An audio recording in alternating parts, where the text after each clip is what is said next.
Hello, everyone. I'm Mark Snodgrass, and today I wanted to cover how to build a little more flexible period over period card using Magic ETL and variables.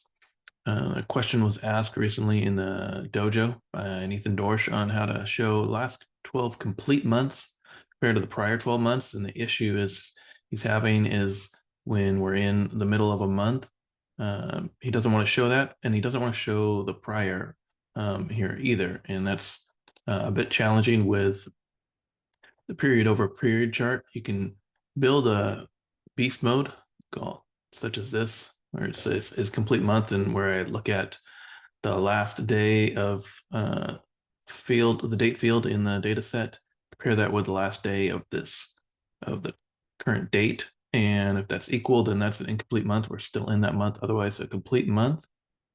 Uh, and when you toggle that to just look at complete months, yeah, March goes away, but then the prior 12 months is still there, and that's not the look he's going for.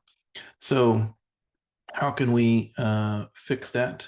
Well, you can use Magic ETL to kind of build out this period over period comparison.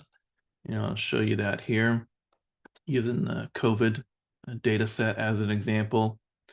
We can just drop this down to a few necessary columns here for this demo. So we've got the date, we've got the state, and we've got the country, and then the number of cases. See, it kind of looks like this. Then what we want to do is make use of that last day function I just referenced to create that month year example. And so that's just the last day function off the date of the date field. So if it's March 10th, it's going to move it to March 31st, last day of March.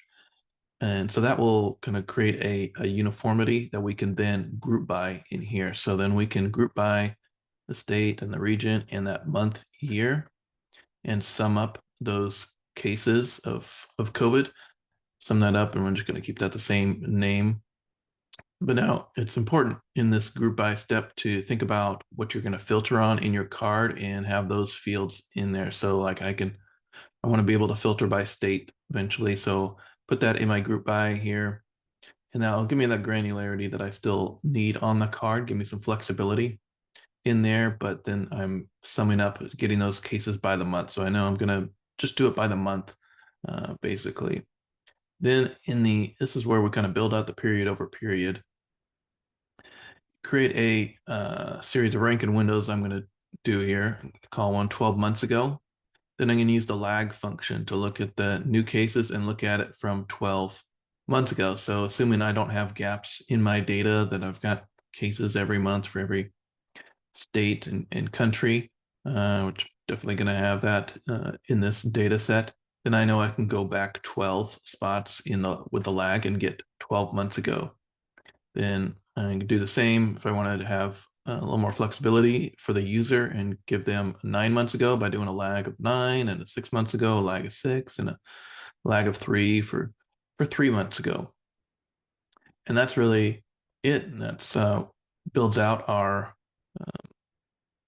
thing. And so we have these new columns created 12 months ago, 9 months ago, 6 months ago, 3 months ago. There's our standard new cases for that current month. So then we can go into our dashboard, and you see here I've got that built out. So I put in the month and year field that I created into the x-axis, and I'm going to look at last 13 months by month. And then I'm going to use the variables as well. So let's just focus on that complete month issue that we are running into here. So now I can just say, hey, let's just focus on completed months, and you'll see March just drop away completely, and that prior one doesn't hang out there. It's gone from here, and I've got March 22 back here. And if we put that back, we see this prior month March total matches what this one was over here. So we've got that working correctly. And then to kind of take it a step further, we've added the variables feature. And let me just kind of demo what that looks like first, and then we'll go into the design of it. But you see, I've got a variable drop-down list up here. So we're looking at this, and then we can say, hey, let's go to 6 months ago. So then that blue line shifts to look at comparing it to 6 months ago rather than 12 months ago. You can see this shifted because this is now looking at January of 2022, where that big spike was. That gives the user a little more flexibility on being able to decide, hey, what comparison do they want to do? So what does that variable look like? How do you put that together? So it goes in here. So the sum of comparison value. You first create the comparison metric. So I called it a comparison metric as my name. I wanted a text. I defaulted to 12 months ago. Then I made it a drop-down list and then just added my values in here that I wanted to put in. Just kind of think about what you want the user to be selecting.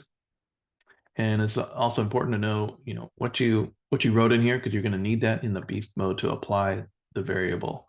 So spelling is important, spacing is important, probably even case sensitivity. Then this is that beast mode that gets applied in the y-axis. So it's saying, look at that variable control. And if it's 3 months ago is the one that's selected, then use the 3 months ago field.